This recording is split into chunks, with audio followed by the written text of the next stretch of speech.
I was a woman dying from a terminal illness. But to the man I loved, I was nothing. Even when I was alone in a hospital bed, begging for help, he was too busy fooling around with someone else. Jason Smith knew Latina Mara wouldn't hand over the bone marrow willingly, so he offered to revive the Lynn family, promising it would thrive even better than before. You know that's not what I want. Latina Mara shrugged indifferently, scoffing at the offer. So what if the Lynn family prospered again? Jason Smith could ruin it whenever he wanted. What's the point? It'd be more satisfying to make Julia Lopez suffer instead. She, Latina Mara, was the real winner. Jason Smith, I want to be your legal wife. I want the certificate and a proper wedding. Jason Smith's face turned grim. Don't push it. Then we're done talking, Latina Mara said calmly, confident in the leverage she held. Oh, and you can't tell anyone the bone marrow's mine. Even after the transplant, you can't divorce me. You'll never be with Julia Lopez openly again. Jason Smith. Whether Julia Lopez lives or dies is up to you now. Jason Smith stood once again before the little villa, his steps heavier than the last time. Then, he came seeking forgiveness. This time, he was destined to hurt her again. If Julia Lopez really didn't love him anymore, maybe that was for the best. Jason Smith had thought about their past over and over lately. The more he remembered, the more disgusted he was with himself. He didn't deserve her at all. You again? Tony Camel snapped. If Julia Lopez hadn't liked this place, he would have moved already. Jason Smith looked numb, his fingers twitching at his sides. There's something only Julia Lopez can do. Oh? Tony Camel raised a brow. What? Excuse was it this time? We need to finalize our divorce. She has to show up for that, right? Saying that, Jason Smith felt like something inside him twisted tight, so painful it stole his breath. Tony Camel stared at him in shock, completely disbelieving. Are you insane?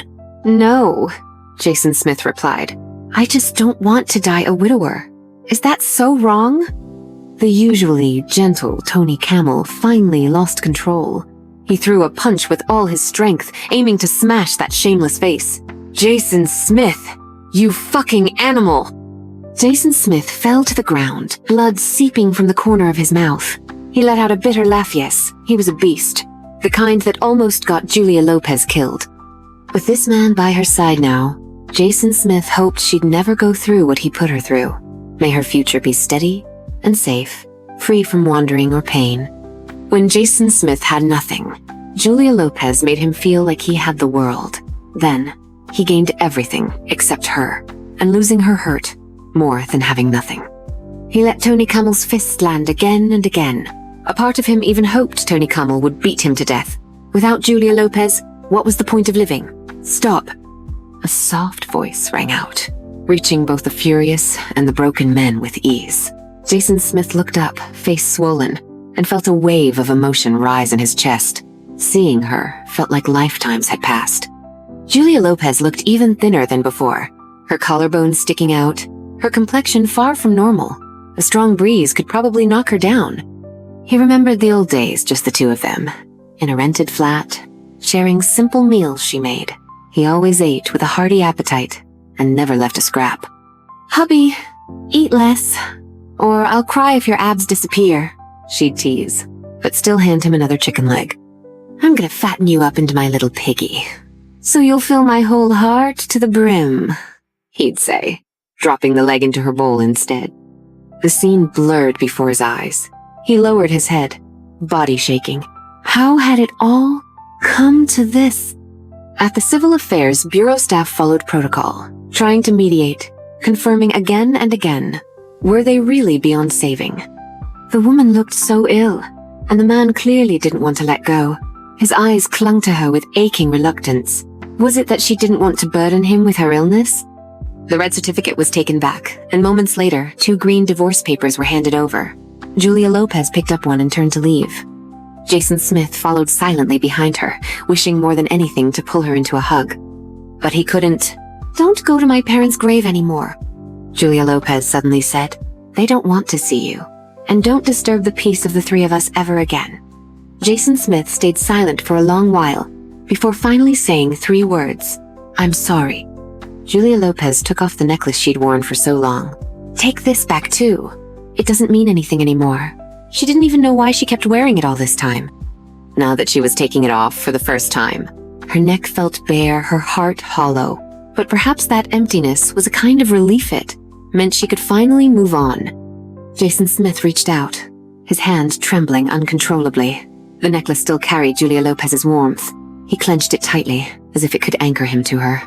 Her necklace had a heart-shaped charm she'd added herself, with an old photo inside young Jason Smith and Julia Lopez, cheeks pressed together, smiling carefree, the purest version of first love.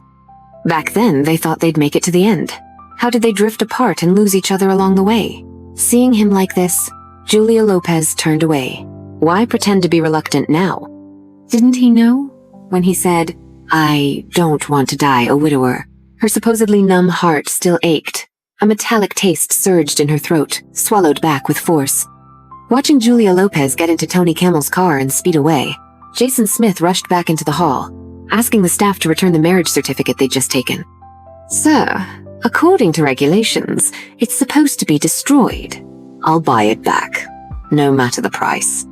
In the end, the heartbroken man wore them down, and the staff handed him the red certificate, muttering, "You can take it, but legally, you two are divorced." Jason Smith didn't react. He placed the certificate in his breast pocket, close to his heart. He put on Julia Lopez's necklace tuno paired with his own. They lay side by side, never to part again. The staff almost felt sorry for him. So handsome, and so deeply devoted. If she were his ex-wife, she'd want to die in his arms, no matter what. Just then, Latina Maris strutted in, wearing designer clothes and heels. Watching Julia Lopez leave, she wore a smug smile and gracefully walked up to Jason Smith, wrapping herself around his arm. "Ting, let's register." If she wasn't afraid Jason Smith would snap, she definitely would have flaunted herself in front of Julia Lopez before she left. The civil affairs worker stared in disbelief as Jason Smith headed to the counter with another woman. What kind of soap opera was this? Sure, she saw a lot of drama in her line of work, but getting remarried the moment you finalize your divorce, especially after making googly eyes at your ex, that was a first. She rolled her eyes. Such an actor. What a scumbag. Waith looked familiar. Where had she seen him before? Sitting for the photo beneath the red backdrop, Jason Smith's face was blank. He couldn't smile, his thoughts drifting back to the day he married Julia Lopez. Back then, they were young and full of hope, eyes sparkling with dreams of the future. They thought their love would never fade, that they'd raise kids, grow old together, and share the same grave. After registering, Jason Smith immediately took Latina Mara to the hospital to extract bone marrow. On the drive back, Tony Camel kept trying to cheer Julia Lopez up with jokes. She just stared blankly out the window, like a doll without a soul. Tony Camel sighed. Even though she said she'd let go, clearly it still affected her. His phone rang. It was the hospital. They'd found a bone marrow match. "Julia Lopez, they found a match. You?" That's when Tony Camel finally noticed something was wrong. Julia Lopez was far too quiet. His heart skipped a beat as he pulled over and turned her around. Her face was pale, eyes shut tight, and blood was seeping from her mouth and nose. Tony Camel immediately sped toward the hospital. At the entrance, he brushed past Jason Smith's car as it was leaving. "Prepare for bone marrow transplant now." The chief doctor examined Julia Lopez's condition and shook his head with a heavy sigh. "It's worsened again. A transplant might not even help anymore." "Dr. Tony, have you lost your mind?" Tony Camel choked up. "Please, try anyway." Watching the person he loved slowly fade away, how could he stay rational? This was the first time Tony Camel truly understood what desperate love felt like. The operation itself went smoothly, but the prognosis was not optimistic. They had missed the best transplant window, and Julia Lopez's weak will to survive significantly reduced the chance of success. "Julia Lopez, you heartless woman. Why did I have to meet you this way? Why did you give me so little time? I still have so much I want to say. I don't want to just be your doctor. I want to reach your heart. I want to heal the pain inside you." As Julia Lopez slipped into darkness, she thought she'd reached the end of her life. But when she opened her eyes, the harsh glare of the fluorescent light stung her, and the smell of disinfectant filled her nose. And then she heard something unmistakable: Tony Camel crying. He'd actually confessed to her. Though she had long sensed his feelings went beyond that of a doctor, Julia Lopez never realized just how deeply he cared. She felt so guilty, so sorry. She had nothing left to offer Tony Camel. Julia Lopez wanted to pretend she was still unconscious, but she couldn't bear hearing him cry anymore. Slowly, she said, "Thinking of switching careers to psychology?" "You know exactly what I meant." Tony Camel gripped her hand tightly, his red eyes never leaving her face. Julia Lopez let out a long, silent sigh and changed the subject. "I really want to go back to my parents, but I'm scared they won't forgive me. What if I kneel and beg them not to send me away? They always loved me most, right? I really know I was wrong." Tony Camel cut her off anxiously, equal parts angry and devastated. "Julia Lopez, your parents are watching from above. They want you to live well. They don't want to see you like this. Don't rush to join them, okay? There's plenty of time later. Right now, stay here, for me, just a little longer." "Tony Camel, I'm sorry. I don't have anything to give you." Julia Lopez's tears slid down the corners of her eyes. "Not even my body, it's ruined. You'll be disgusted." Her heart was broken, and her body was wrecked. For the man who'd given her warmth at the end of her life, Julia Lopez wanted so badly to repay him. "Don't say that. Don't you dare. Do I look like someone who cares about that?" Tony Camel sniffled. "Thank you for loving me." Julia Lopez smiled. "Tony Camel, I don't know how much time I have left, but if you don't mind, I'll be with you."